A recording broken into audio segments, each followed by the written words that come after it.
नमस्कार, बहुत स्वागत है आप सभी का। आपके साथ मैं हूं ममता तिवारी। शुरुआत इस बुलेटिन की कर लेते हैं। गृह मंत्री अमित शाह संसद के अंदर कई बार बयान दे चुके हैं कि पीओके भारत का है और इसके लिए जान भी कुर्बान है। पीओके वापस लेने की मांग भी उठती रही है और पीओके को वापस लाने के लिए सरकार की तरफ से बयान भी दिए जाते हैं। लेकिन पीओके की भारत वापसी का तरीका आखिर क्या होने वाला है, देखिए हमारी स्पेशल रिपोर्ट में।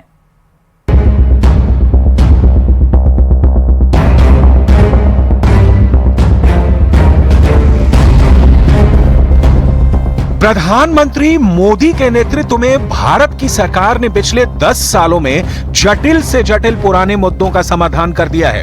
क्या पीओके का मुद्दा सरकार की टॉप प्रायोरिटी में शामिल होने जा रहा है? ये सवाल इसलिए उठ रहा है क्योंकि भारत के रक्षा मंत्री राजनाथ सिंह ने पाकिस्तान अधिकृत कश्मीर पर एक बहुत बड़ा बयान दिया है। रक्षा मंत्री राजनाथ सिंह ने कहा है कि भारत पाकिस्तान के कब्जे वाले कश्मीर पर अपना दावा कभी नहीं छोड़ेगा, लेकिन इस पर बलपूर्वक कब्जा करने की आवश्यकता नहीं पड़ेगी, क्योंकि इसके लोग कश्मीर में विकास को देखने के बाद स्वयं भारत का हिस्सा बनना चाहेंगे।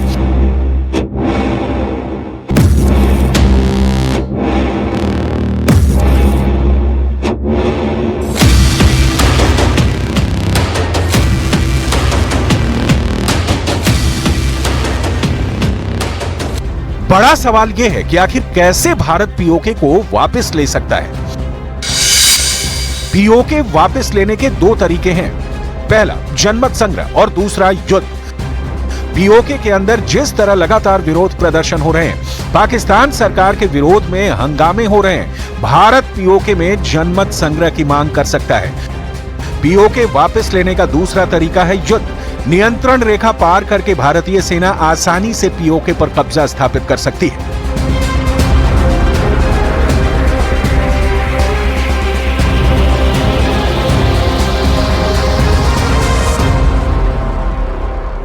POK has never been out of this country. It is part of this country. There is a resolution. I remind you, there is a resolution of the Indian Parliament that POK is very much a part of India. ऐतिहासिक दस्तावेज भी भारत का पक्ष काफी मजबूत बनाते हैं। 26 अक्टूबर 1947 को जम्मू कश्मीर के राजा हरि सिंह ने विलय पत्र पर समझौता किया था। नियमों के मुताबिक पूरी रियासत भारत का वैधानिक हिस्सा उसी वक्त हो गई थी, क्योंकि आज का पाकिस्तान अधिकृत कश्मीर भी हरि सिंह के साम्राज्य का ही हिस्सा था। लेकिन 22 अक्टूबर 1947 को पाकिस्तान ने जम्मू कश्मीर हासिल करने के लिए भारत के खिलाफ युद्ध छेड़ दिया। 5 जनवरी 1949 को भारत युद्ध विराम पर सहमत हो गया, जिसके बाद आगे बढ़ रही भारतीय सेना के कदम रुक गए और पीओके भारत के हाथ आने से रह गया। हालांकि इंडी अलायंस के सिरमौर नेता फारूक अब्दुल्ला राजनाथ के बयान के बाद भारतीय सेना का मनोबल बढ़ाने के बजाय लोगों को पाकिस्तानी एटम बम का डर दिखाने लगे। डिफेंस मिनिस्टर कह रहे हैं तो करें, हम कौन से रोकने वाले हैं? हमें तो पहुंचेंगे नहीं। ये भी याद रखे वो भी चूड़ियां पहने हुए नहीं है, याद रखिएगा। उनके पास भी एटम बम है, ये याद रखिएगा। और अफसोस यह है कि वो एटम बम हमारे ऊपर ही गिरेगा। इंडी गठबंधन के एक अत्यंत वरिष्ठ और सिरमौर नेता फारूक अब्दुल्ला साहब ने यह बोला है कि पाकिस्तान के पास एटम बम है।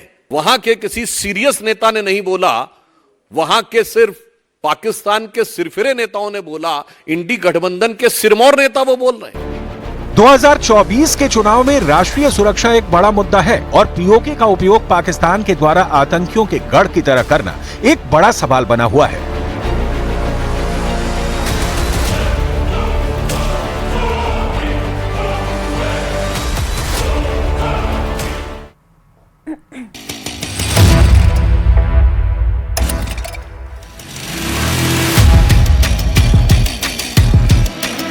यहाँ पड़ोस में झारखंड में नोटों के पहाड़ मिल रहे हैं, नोटों के पहाड़।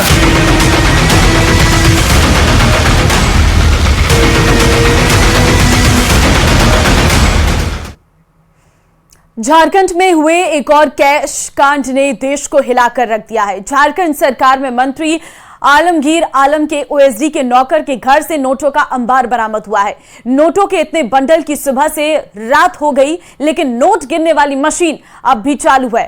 कहां से आए इतने नोट, पैसों का ये पहाड़ किसका है, इस रिपोर्ट में देखिए।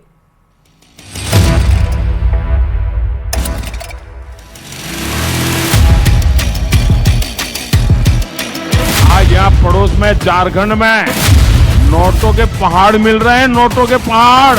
लोगों का चोरी किया माल पकड़ रहा है मोदी वहां। पैसा ही पैसा, इतना कि गिनते गिनते मशीन हांफने लगी। नोटों की गड्डियां ही गड्डियां, बंडल बनाकर करप्शन के इस काली कमाई को ईडी के अधिकारी नोट कर रहे हैं।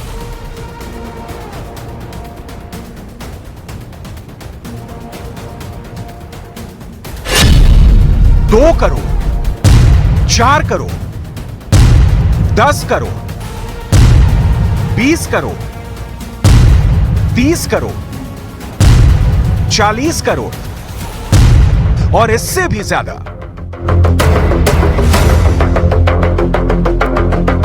और नोट ही नहीं, ज्वेलरी भी, जिसकी कीमत आंकी जा रही है। ईडी के अधिकारी भौचक्के हैं। कहां से आया इतना पैसा, किसकी है ये पाप की कमाई, करप्शन का जाल कहां तक फैला है। नोटों के बंडल इसका सबसे ताजा उदाहरण है। झारखंड सरकार में मंत्री और कांग्रेस के नेता आलमगीर आलम के निजी सचिव संजीव पाल के हाउस हेल्पर के यहां छापेमारी हुई। आज यहाँ पड़ोस में झारखंड में नोटों के पहाड़ मिल रहे हैं, नोटों के पहाड़। लोगों का चोरी किया माल पकड़ रहा है मोदी वहां। जो पैसों का पहाड़ आपकी स्क्रीन पर है, ये मंत्री के पर्सनल सेक्रेटरी के नौकर के घर से बरामद हुआ है और उसी राज्य में बरामद हुआ है जहां के पूर्व मुख्यमंत्री हेमंत सोरेन करप्शन केस में जेल में हैं। उसी राज्य से बरामद हुआ है जहां इससे पहले कांग्रेस नेता धीरज साहू के घर से 300 करोड़ बरामद हुए थे। ये वही राज्य है झारखंड, जहां की 37% जनसंख्या गरीबी रेखा के नीचे है। नोट का बिस्तर बिछाकर सोने वाला वो कौन है जिसके ये करोड़ों रुपए हैं, ये भी सामने आएगा। लेकिन इस केस में जो अब तक सामने आया है वो भी कम दिलचस्प नहीं है। ईडी की छापेमारी वीरेंद्र के राम से जुड़ी मनी लॉन्ड्रिंग केस में की जा रही है। वीरेंद्र राम झारखंड ग्रामीण विकास विभाग के पूर्व चीफ इंजीनियर हैं। वीरेंद्र राम को ईडी ने पिछले साल फरवरी में गिरफ्तार किया था। वीरेंद्र राम पर ग्रामीण विकास विभाग की कई योजनाओं को लागू करने में अनियमितताएं बरतने का आरोप है। पिछले साल ईडी ने आरोप लगाया था कि वीरेंद्र के राम ने ठेकेदारों को टेंडर के बदले कमीशन के रूप में कथित रूप से आपराधिक आय कमाई। 2019 में वीरेंद्र राम के एक सहयोगी के यहां से भी भारी मात्रा में नकदी बरामद हुई थी। इससे पहले ईडी ने मनी लॉन्ड्रिंग का केस दर्ज किया था। लेकिन आपको जानकर ताज्जुब होगा कि 30 करोड़ से ज्यादा के नोट ही नोट जो आप देख रहे हैं, कि इसकी कहानी 10,000 के रिश्वत केस की गिरफ्तारी से शुरू हुई थी। नवंबर 2019 झारखंड एंटी करप्शन ब्यूरो ने वीरेंद्र राम के सहयोगी जूनियर इंजीनियर सुरेश वर्मा को ठेकेदार से 10,000 की घूस लेते पकड़ा। सुरेश वर्मा के घर एसीबी ने छापेमारी में 2 करोड़ रुपए से ज्यादा की नकदी बरामद की। तब सुरेश वर्मा ने दावा किया था कि ये पैसे वीरेंद्र राम के हैं और उनके रिश्तेदार ने पैसे रखने को दिए थे। ईडी ने वीरेंद्र राम को गिरफ्तार कर लिया और वीरेंद्र राम ने बयान दर्ज कराया कि ये पैसे मंत्री को भी पहुंचाए जाते थे। ये पहली बार था जब मंत्री आलमगीर आलम का नाम सामने आया और इसी जांच के दौरान ही आलमगीर के निजी सचिव संजीव लाल का नाम भी सामने आया, जिनके नौकर के घर पकड़े गए पैसों को गिनने के लिए मशीन लगानी पड़ी। हम लोग जो पीएस को रखते हैं तो अनुभवी देखकर ही रखते हैं। इसके पहले भी एक जगह नहीं दो मंत्री का पीएस रह चुके थे, उसी आधार पर उसको हम लोग लाए थे। अब बाकी अभी जो चर्चा चल रही है वो ईडी में, तो वो तो जब तक उसका निष्कर्ष नहीं आएगा तब तक उस पर कुछ टिप्पणी करना उचित नहीं। पैसा सामने है, कोई दलील की गुंजाइश नहीं दिख रही है। चुनाव के ऐन बीच कांग्रेस की गाड़ी फंस गई है। झारखंड कैश कांड ने कांग्रेस को बैकफुट पर ला दिया है।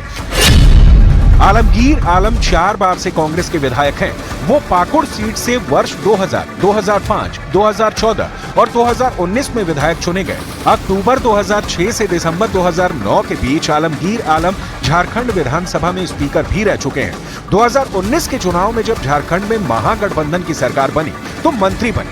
झारखंड में कांग्रेस के एमपी के घर से 350 करोड़ रुपया कैश मिली, 350 करोड़ रुपया रोकड़ा, और आज कल रात को ही झारखंड में एक मंत्री के घर से 30 करोड़ रुपया जब्त हुआ है भाइयों।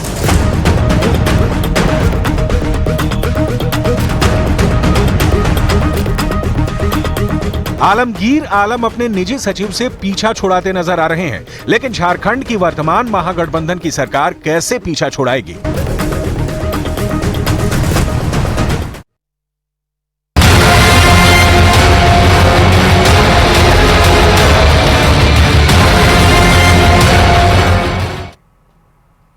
तो इन भारत में जीएसटी कलेक्शन को लेकर शहबाज शरीफ की रातों की नींद उड़ गई है।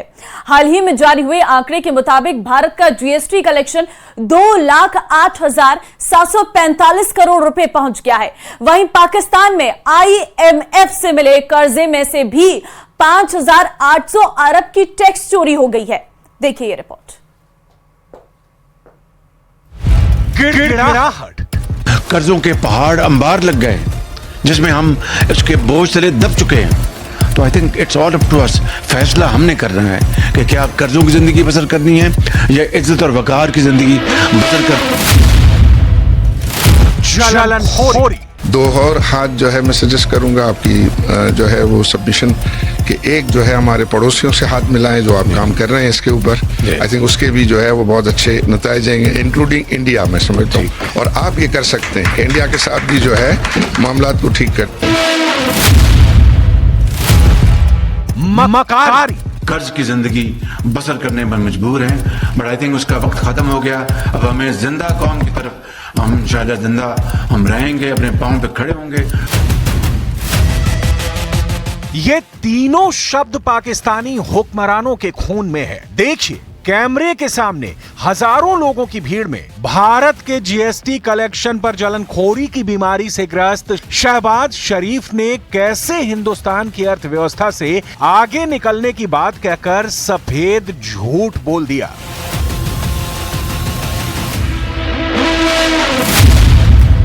भारत में जीएसटी कलेक्शन, पाकिस्तान में बढ़ी टेंशन। शहबाज के दिमाग में केमिकल लोचा।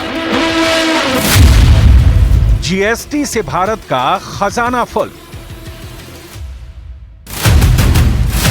एक तरफ 25.15 बिलियन डॉलर के रिकॉर्ड कलेक्शन से हिंदुस्तान का खजाना ओवरफ्लो कर रहा है, तो दूसरी तरफ पाकिस्तान के पीएम को आईएमएफ का कर्ज मिलने के बाद भी फिर कटोरा उठाने की नौबत आ गई है। एक तरफ हिंदुस्तान में जीएसटी कलेक्शन पिछले साल के मुकाबले 12.9% ज्यादा हुआ है, तो दूसरी तरफ पाकिस्तान में टैक्स चोरी की वजह से वहां की सरकार को 20 अरब डॉलर का घाटा हुआ है। मतलब पाकिस्तान की सरकार मुल्क चलाने के नाम पर दुनिया के सामने कटोरा फैलाकर जो कुछ भी लाती है उसे पाकिस्तान के टैक्स चोर डकार जा रहे हैं, और आम आवाम को आटा दाल भी नसीब नहीं हो रहा है। इसलिए शहबाज के पास बिलबिलाने के सिवा कोई चारा नहीं बचा। पाकिस्तान में 5800 अरब की टैक्स चोरी। टैक्स चोरी का यह आंकड़ा पाकिस्तानी रुपए में है। यह आंकड़ा पाकिस्तान की कुल जीडीपी का 6.9% है। 2022 से 2023 के दौरान लगभग 5800 अरब पाकिस्तानी रुपए की टैक्स चोरी। पाकिस्तान की कुल जीडीपी का 6.9% रुपया टैक्स चोरी में गायब। हिंदुस्तान ने जीएसटी से 25.15 अरब डॉलर यानी 2097 अरब रुपए सरकारी खजाने में जमा किए। हिंदुस्तान का जीएसटी कलेक्शन पिछले साल की तुलना में 12.4% है। यही अंतर है हिंदुस्तान और पाकिस्तान के टैक्स पेयर्स में। पाकिस्तान की आर्थिक बदहाली का हाल यह है कि वो बीते साल दिवालिया होने की कगार पर पहुंच गया था, लेकिन आखिरी समय में अंतर्राष्ट्रीय मुद्रा कोष यानी आईएमएफ के बेल आउट पैकेज ने उसे कुछ समय के लिए बचा लिया। लेकिन इस समय पाकिस्तान एक बार फिर से आईएमएफ के सामने हाथ फैलाए खड़ा है और खुद को बचाने के लिए आर्थिक मदद की अपील कर रहा है। पाकिस्तान में इस समय लोग किसी भी तरह देश से निकलकर भाग जाने की फिराक में लगे हुए हैं। पाकिस्तान की खस्ता हाल अर्थव्यवस्था किसी से छिपी नहीं है। कंगाली की कगार पर खड़े पाकिस्तान को अगर पिछले साल आईएमएफ से लोन नहीं मिला होता तो उसके लिए 2 वक्त की रोटी का इंतजाम करना भी मुश्किल हो जाता। हालांकि एक बार फिर से पाकिस्तान उसी हालत में फंस गया है। पीएम शाहबाज इस्लामाबाद के फेडरल बोर्ड ऑफ रेवेन्यू में अधिकारियों को सम्मानित करने पहुंचे थे, जहां बोलते बोलते शाहबाज को यह भी समझ में नहीं आया कि वो क्या बोल गए और शहबाज शरीफ ने कह दिया कि पाकिस्तान कड़ी मेहनत और ईमानदारी से काम करे तो भारत या उससे भी बड़ी अर्थव्यवस्था को पीछे छोड़ देगा। शहबाज के राज में पाकिस्तान में महंगाई और भ्रष्टाचार इस कदर बढ़ चुका है कि सैकड़ों लोगों के सामने शहबाज ने कह दिया कि भ्रष्टाचार के चलते पाकिस्तान को राजस्व का 3 गुना नुकसान हो रहा है और शायद यही वजह है कि पाकिस्तानी आवाम को 2 जून की दाल रोटी के लिए भी हाड़ तोड़ संघर्ष करना पड़ रहा है। तो वहीं आज प्रधानमंत्री नरेंद्र मोदी ने अहमदाबाद में रानिप बूथ पर मतदान किया है और इस दौरान पीएम मोदी ने बच्चों से, महिलाओं से मुलाकात भी की है और इसके साथ ही एक मासूम लड़की को ऑटोग्राफ भी दिया है। वहीं एक महिला ने उनको राखी भी बांधी है। इस दौरान आपकी टीवी स्क्रीन पर हम 2 तस्वीरें दिखा रहे हैं। दोनों ही तस्वीरें रानिप बूथ पर जब प्रधानमंत्री मतदान करने के लिए पहुंचे उस दौरान की है, जहां पर एक तस्वीर में वो ऑटोग्राफ देते हुए नजर आई। एक बच्ची जो प्रधानमंत्री नरेंद्र मोदी का पोस्टर बनाकर लेकर आई थी, उसमें प्रधानमंत्री नरेंद्र मोदी ने ऑटोग्राफ दिया और दूसरी तस्वीर प्रधानमंत्री नरेंद्र मोदी को राखी बांधने के लिए महिला पहुंची थी और इसकी जनता के आशीर्वाद के बाद प्रधानमंत्री नरेंद्र मोदी ने अपना वोट डाला। जनता में उत्साह साफ तौर पर देखने को मिल रहा है। तो ये आज के दिन की तस्वीर है, सुबह सवेरे जब प्रधानमंत्री नरेंद्र मोदी अपना मतदान करने के लिए पहुंचे।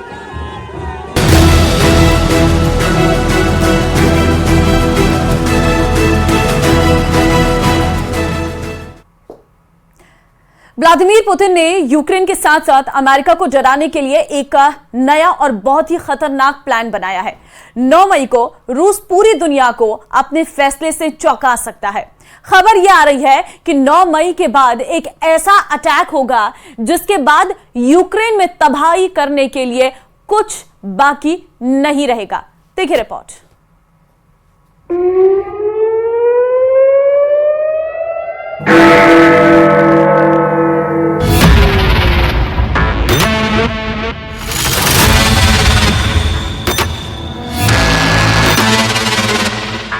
За победу! Ура!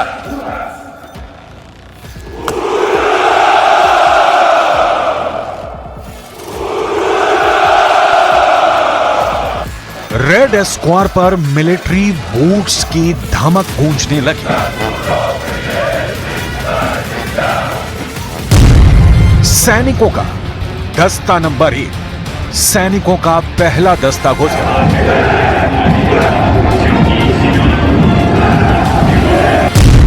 दस्ता नंबर 2, रूस की फौज का दूसरा दस्ता भी आया।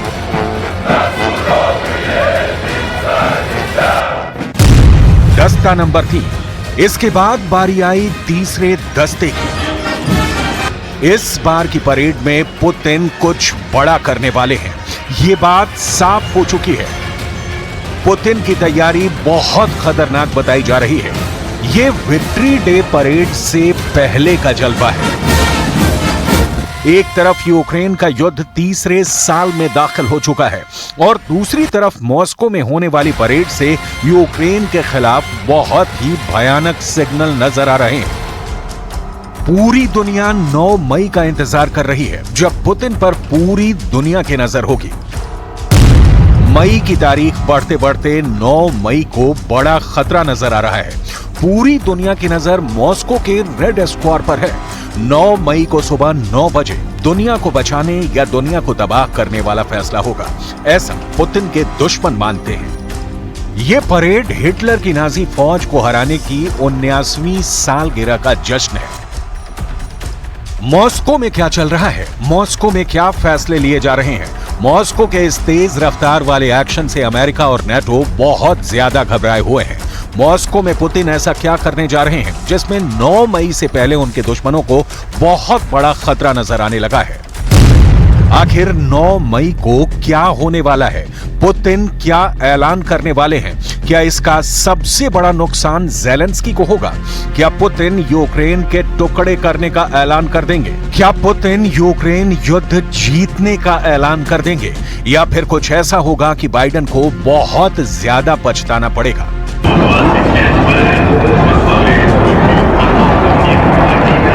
इस बार की परेड में हवाई एक्शन भी देखने लायक होगा। पुतिन के फाइटर जेट पूरी ताकत के साथ मॉस्को के आसमान से गुजरेंगे।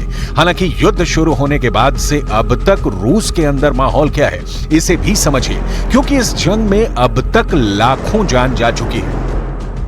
Во-первых, это память и преемственность поколений, и тем более сейчас в рамках СВО страна должна помнить и знать, с чем. और चलिए स्पेशल रिपोर्ट में फिलहाल के लिए बस इतना ही। बाकी अन्य खबरों के लिए आप बनी रहिए हमारे साथ। नमस्कार।